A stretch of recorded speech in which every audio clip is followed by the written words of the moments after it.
Professor Reiner, start with you.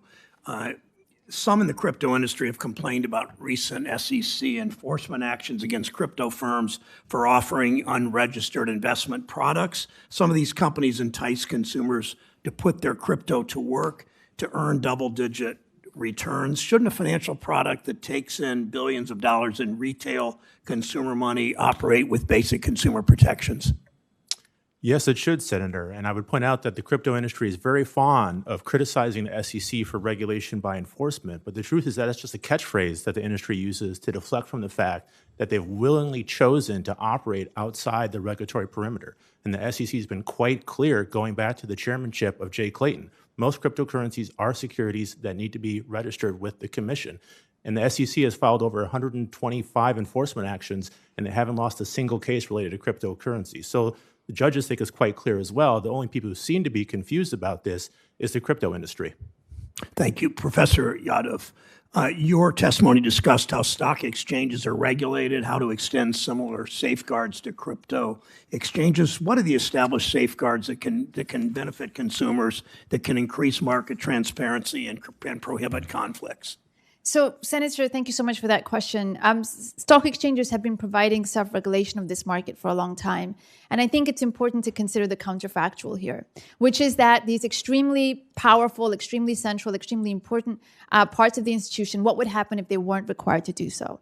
And what we have here is essentially a marketplace in which we are using the private self-interest of these exchanges to provide a public good. Now, in the context of the exchanges themselves, what they do provide is having having expertise within the marketplace to surveil trading from a very proximate standpoint. They are responsible for enforcing under Section 6 of the Securities and Exchange Act standards of preventing fraud, manipulation, and to create a fair and equitable marketplace. Now, certainly this oversight is not perfect, Senator, but at the same time, it's better than what we would have if we didn't have it. And so in this context, there've been various steps taken in the context of preventing these conflicts of interest. So, for example, entity separations within these exchanges. FINRA is another organization that is there to prevent potential conflicts from occurring. And so overall, this is a system that provides a complement to public oversight rather than necessarily being any kind of substitute for it. Thank you. Mr. Reiners, again, the collapse of FTX has focused attention on basic protections like safeguarding customer money so companies can't use it for their own personal benefit. Explain briefly the urgency to us, the urgency to develop better standards for the custody of consumer assets.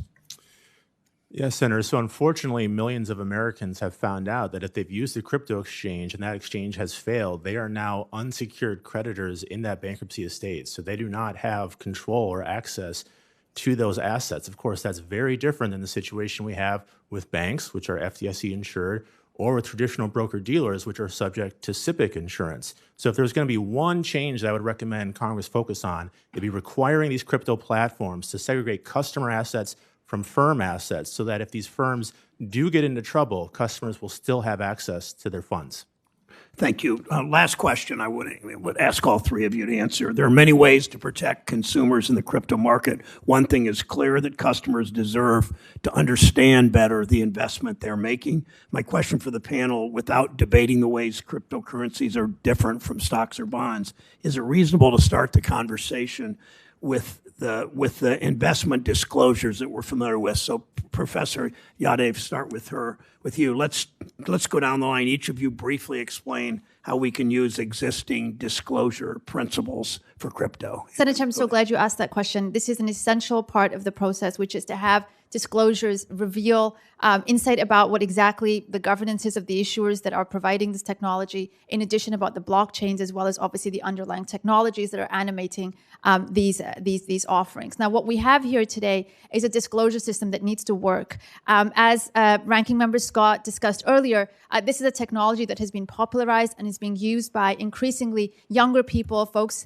in minority communities. And so it's extremely important not just to focus on disclosure, but also literacy, making sure that these disclosures work. I have a terrific co-author that has done work on making sure that disclosures are readable, making sure that disclosures are usable, encouraging people in different ways to engage with the actual information they're seeing. Otherwise, just having a thick bundle of information does no good whatsoever if it's not something that is able to communicate these risks and opportunities effectively. Thank you. Professor Jing?